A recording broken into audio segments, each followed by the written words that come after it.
Hello guys, èèyàn mi lórí follow mo kí yín fún ọgbà yín tẹ́ kí wá fún birthday. I say thank you very much. Fún ẹ̀yin tẹ́ bá wa like, tẹ́ bá wa share, tẹ́ bá wa subscribe sórí follow pàápàá tẹ́ tún bá wa comment ẹ̀yin fans mi. Mo kí yín gan pé thank you very much. May God Almighty God bless you. Mo wá fún wa lẹ́nu ojú pé some package, we bought some package from Nigeria to this place. So mo wá fẹ́ show yín kẹ́ wo àwọn designer táwọn ọmọ Nàìjíríà gan ṣe kí ni tó ń gbé jáde. Wọ́n wá sọ pé àwọn ọ̀dọ́wọ̀ ọ̀lẹ ni wọ́n fẹ́ ṣiṣẹ́ ni.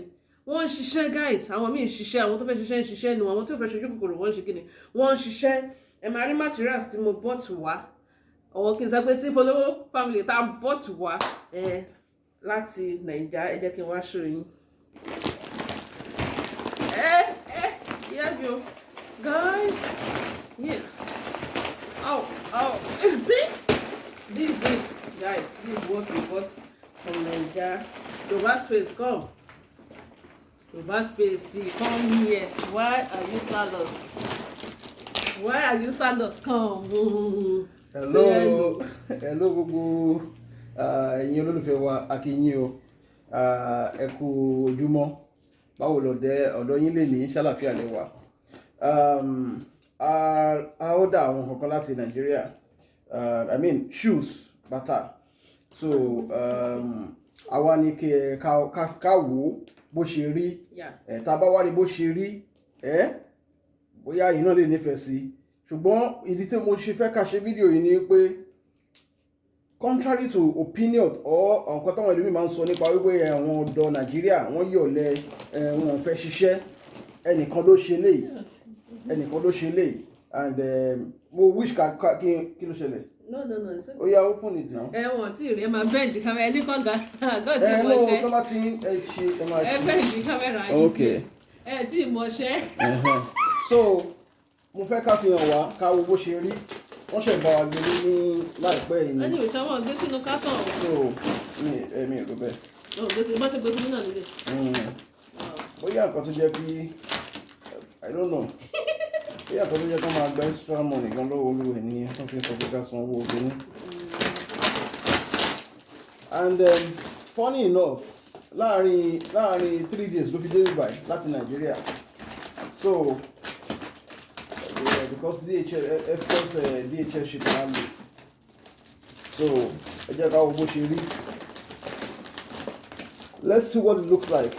Káwò bóyá lóòótọ́ wọ́n ti send sí mi ní photo. So wọ́n ti send sí mi ní photo gbà tó ṣe tán. Mo dẹ̀ rí mo like it.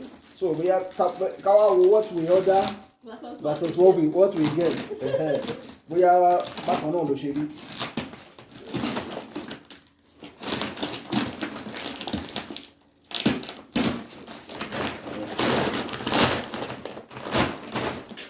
Okay, ó tún ní lock o. Bó láti fi lock yìí báyìí. Ó bá tán, wọ́n ti fi hàn lock yẹ. DHL lock gan ló wà ń bẹ̀ o. DHL lock? Ìwé. Ẹ̀dá nǹkan máa gé náà ni. Sísọ ìdílé náà lè gé bẹ́ẹ̀. So, àti ríṣí. After 3 hours. Kí lè lè dùn. So,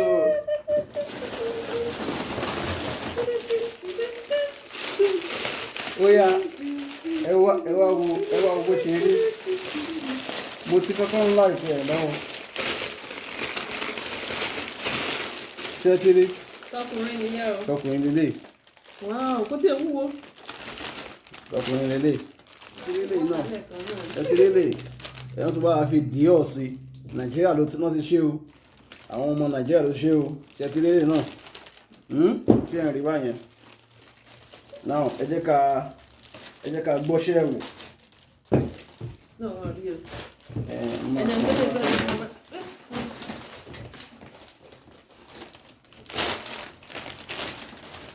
Ṣé ti rí bó ṣe rí? Ìkejì dà.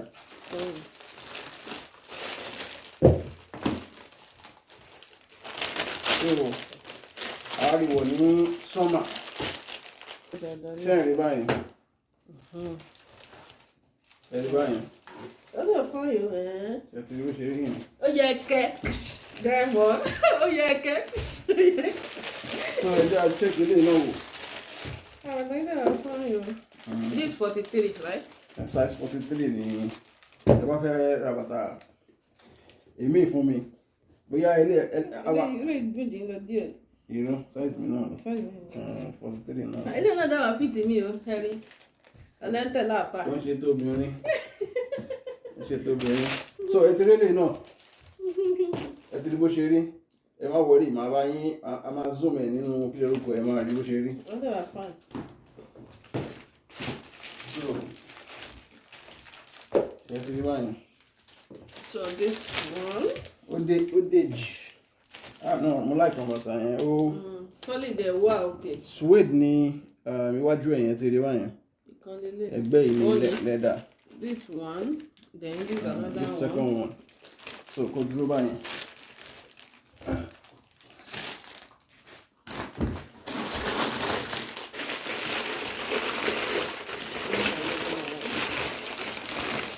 So ìmí ìtúlélẹ̀ ẹlòmíà ní kí ni ọ̀gbẹ́ni ṣe fẹ́ máa ta bàtà ni mi ò ta bàtà o mi ò ta bàtà o ọ̀tẹ̀ bá fẹ́ ẹ lè message mi ẹ lè comment under fídíò yìí màá fún yín contact ẹni tó ṣe so owó òde wọ́n so ẹ jẹ́ ká check ilé náà wò.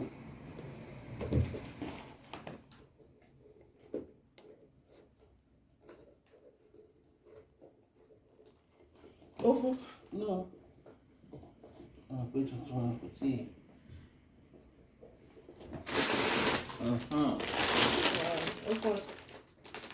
Ó yẹ kẹ́ ń fi Dẹ́mọ̀. Ó yẹ kẹ́. Ẹ bá fi sọ́ọ̀tì sínsìn ìwọ̀n àdúró tán. Ṣé ẹ ti rí báyìí? Ẹ ti rí báyìí? Can you see? You like what you see? So, mo like ilé gan. Mo like ilé gan. Mo like it gan. So this is another one.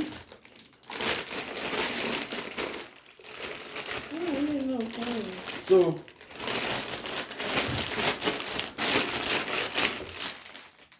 number 4 ni. Number 4 lele. Sit guys. Ṣé ti rí lè náà? Ṣé ti rí? Ṣé ti rí? Ṣé ti rí? So gidi de no. Nigeria ni, this is Nigerian made. Ẹ wo nú ẹ̀. Ṣé ti rí? This is Nigerian made. Mo sọ lẹ́ẹ̀kan pé àwọn tó bá need something like this, ẹ lè contact me. Drop comments nínú Sunday video yìí then. Màá fún yín ní contact ẹni yẹn. Whoa. Mi ti wọ àbí? Tí wo lè yẹ. Okay. Ilé ga.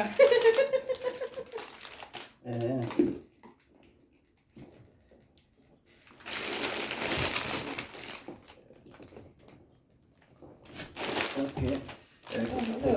Tight. Oh, okay. Tó máa wọ socks gan ayé ṣì wà láti wọ socks. Because tí a bá ra ṣe bẹ́ẹ̀ ó gbọ́dọ̀. Quality leather yìí ó lágbára o. Leather, very quality leather. Oh, fine. Ṣé ti rí? Ẹ tún ti rí? Ẹ̀sùn sẹ́yìn díẹ̀ kan o. Ṣé ti rí? Fine. Báwo lẹ ṣe rí sí? Ṣó wà òkè? Èdè tẹ bá láìkì jù mẹ́. Ẹ kọ́ síbẹ̀. So this is another one. Eléyìí ga. Ẹ má wọrí. Ọkọ mi tó kúrú tẹ́lẹ̀ á tún ga sí. Ṣó ga tó ṣe? Ẹ bá mi pé ṣó ga tó mi. Ṣé mo wá ga tó yín? Ṣó ga tó mi? No, ojú lọ́rùn mo ojú ṣàánú. Ẹ mọ̀ bọ́ kò sí bọ̀rọ̀ kí ni ọ̀kan bẹ̀ yín náà wò. Ṣé mo lè lẹ̀? Irọ́ ẹsẹ̀ mi ò kúrò ńlẹ̀. Ẹsẹ̀ ń kúrò ńlẹ̀. Irọ́ ẹ dúró dáadáa fún òun. Ẹ gbọ́, ṣé mo lè lè? Ẹ gbọ́. Ìwọ óyá òun rè. Mi ìgáwọ́ náà ṣe bẹ́ẹ̀ ti rí. Óyá òun rè. Ẹ sì ká jù yín lọ. So another one lélẹ̀. Ilé ìga o. Ṣé tún ti rí lè náà? Wọ́n ṣe máa ń ṣe sáà ẹ̀ nìyẹn. Ṣé ti rí? Exactly bó ṣe rí inú fọ́tò ńgbà tí eléyìí tí mo kọ́kọ́ rí náà bó ṣe rí náà lélẹ̀. So mo wá ní mo fẹ́ irú ẹ̀. So mo wá ṣẹlẹ̀ gbogbo eléyìí tí mo fẹ́. So ẹ contact mi tẹ́ bá fẹ́. So ẹ jẹ́ ká gbọ́ṣẹ́ òun náà wò ẹ tún ti rélé náà ẹ rí bó ṣe rí lẹ́sẹ̀.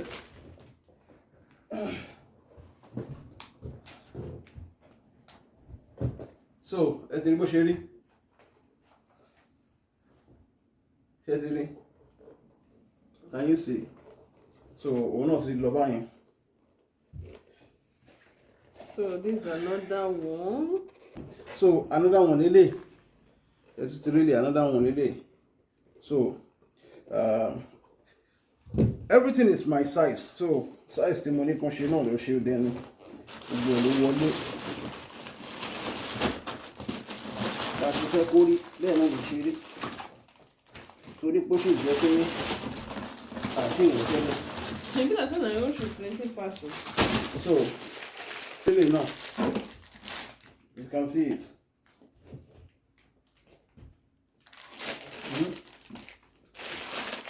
Everybody. So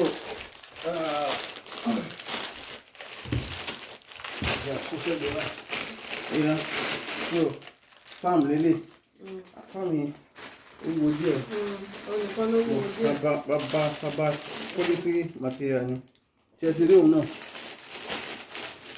ẹ ti rí sọ́mà ti ṣe ra ẹ̀ sọ́mà ti ṣe ra ẹ ti rí.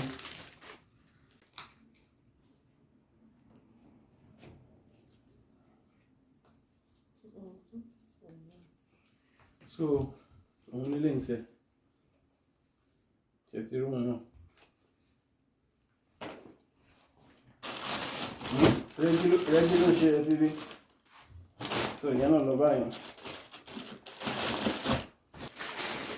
another palm slippers lélẹ̀. So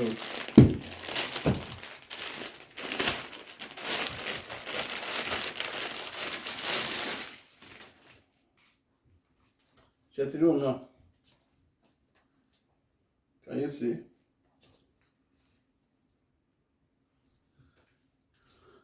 No, okay.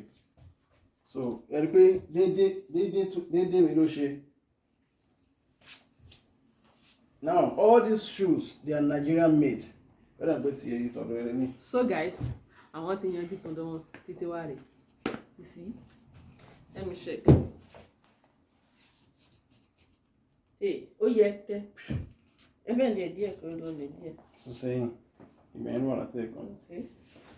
Ẹ jẹ́ pé lè sẹ́gbọ̀n kan náà. Ẹ ti rí. Ó yà nà. Sọ́mà ti ṣe rẹ̀. Ẹ ti rí bẹ́yẹn. Àkànmọ́ ṣẹ̀ bá ń kún mi ṣẹ̀. Wọ́n ti rí. Ẹ tẹ́lẹ̀ ó fáyọ̀.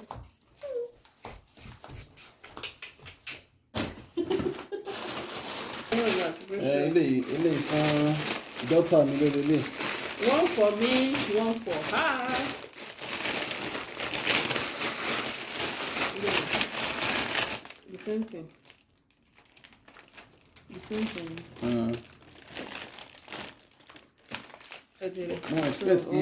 Mo expect kó customize kìíní ìṣá.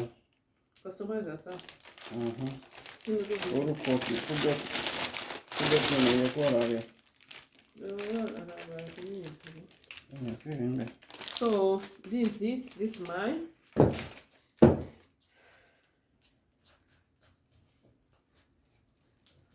See.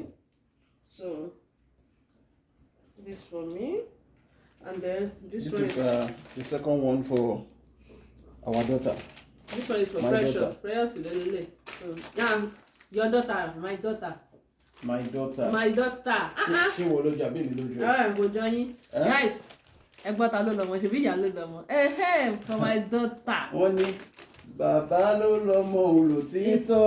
Ìyá ló lọ́mọ. Bàbá ló lọ́mọ olòdodo. Ìyá ló lọ́mọ olòdodo. Lọ́jọ́ àbòsí o. Ìyá ló lọ́mọ. Ṣẹ̀ngọ́. Lọ́jọ́ ìṣílé o. Bàbá ló lọ́mọ. Ṣẹ̀ngọ́ alábòsí nìyí. So this for her. We bought the same size because guys, we use the same size with my daughter. Precious. They use the same size. The same size. In fact, guys, you won't know that we use the same bra. Even though the same clothes, everything. See. So sometimes someone back to work, but I remember, yeah, the matter for jáde at the wall of school. So this is our own lele. láti wọ̀ lọ school máa ṣe wọ́n máa pè lórí fún precious bàtà mi kọ́ alẹ́ ò ti wọ̀ wọ́n ní ó ti wọ̀ bàtà mi máa ṣe wọ́n máa wá mi tí mo fẹ́ wọ̀ so ẹ̀yin tẹ́ bá tọmọ yín tó yẹ pé the same thing kò sí yàtọ̀ débi brand débi pint everything nǹkan kan náà lájà ń wọ̀ kò sí yàtọ̀ lọ́sàn ní o. Dada, another one for madam. Okay, this is another one. Yeah. Oh, I love this pinky. Let me see. Oh, tight. Tell you push, yeah, for the first time. She want to see to buy here. Okay. She 42 going. Me sure, only 42. Only get here. So this one is too small. This one is too small, and I like it. It's too small. Actually, as I mean, you're learning, but okay, yeah. Allow me, Mama. Oh, my size allow me. Okay. Oh, my size allow me, but it's too small for me. So, and then this one I just put. So, is the last one, guys. I bet it's Nigeria. She's going to drink coffee with the Arab. Hold on, so, is the last one. Wait. Oh my gosh. This one's too tight too. So can you see the white? The white fits my clothes. You like what you see? So this is it, guys. We should just show you guys so that at least we know that Nigeria, they are doing better. So you can see that our people, they are doing something. They are industrious. We have industrious youths. Àwọn ọ̀dọ́ wa wọ́n gbìyànjú. Ìjọba ni kó gbìyànjú títí ẹ̀ kó ràn wọ́n lọ́wọ́. Gbogbo ní advanced countries tíyàn bá ní idea báyẹn tó fẹ́ ṣiṣẹ́ tí ò ní capital, ìjọba á lọ sí ibi tó máa ti gba loan, tó máa fún ní loan, tó dẹ̀ máa san padà ní ọ̀nà tí ò ní ga lára rárá. Tí ó yẹ pé profit orí ẹ̀gbọ́n rẹ̀ ní high jù. Because ó mọ̀ pé tí business ẹ̀ tó bá tóbi tán á padà máa san tax nínú ìlú. Báwọn ìjọba ìlú tó kù láyé ṣe máa ronú ni wọ́n á support àwọn èèyàn láti and population ta ní Nigeria as of today, it should be a plus to us. It should be a plus to us. Pé bá ṣe pọ̀ yẹn ó yẹ kí ẹ mọ̀ the more tí àwọn yẹn bá ṣe pọ̀ sí ìlú, people ẹlẹ́yàrá ilé everybody will need each other's service. So ìjọba ni kó ṣe ẹ̀tọ́ wọn. Àwọn ọmọ ìlú wọ́n gbìyànjú. Many Nigerian youth or many people in Nigeria today, they don't even say the government should give them free money like many other countries are giving their citizens. But at least basic amenities, basic facilities, ẹ jẹ́ kó wà available. People will be able to do something with it. Iná kó steady. Tí iná bá steady nsìn, ẹni tó ṣe bàtà nsìn á lò náà láti fi ṣe. Ó ṣe kó yẹ pé lára kọ́tẹ́ kó jẹ́ profit fún lálọ́ máa fi ra petrol. And before you know it, àwa ni pé bàtà tí owó profit tó yẹ kó rí bí a ká sọ pé bí 50,000 for example. At the end of the day, máa rí ju 30,000 lọ́gbà tó bá ti fi bí 20,000 ra epo á sanwó fún àwọn tó ń jọ ṣiṣẹ́ ṣe gbogbo ẹ̀. So if the government can try and improve the electricity sector, let there be constant electricity. It is possible. Other countries are doing it, they are enjoying it. Even if tẹ́ ẹ̀ bá lè ṣe, tẹ́ ẹ̀ bá mọ bọ́n ṣe ṣe tiwọn, then you contact them. You send your own government officials to their countries. When you send your officials to their country, they can tell you this is what they do, this is how they do it, this is how they do it. Even go tell them to reserve. That's really to other countries. And with the kind of weather the kind of in Nigeria, it's enough to give us enough electricity that matters other countries. So this video will not be more than this. Video need. If you know you want maybe you like one of the shoes or either two of the shoes and you want for yourself, you can comment under the section or send a direct message to this under this video, and I will give you the contact of the maker. So like I said earlier, it's not so expensive, but I would not like to mention the price on screen here. So thank you so much, everybody.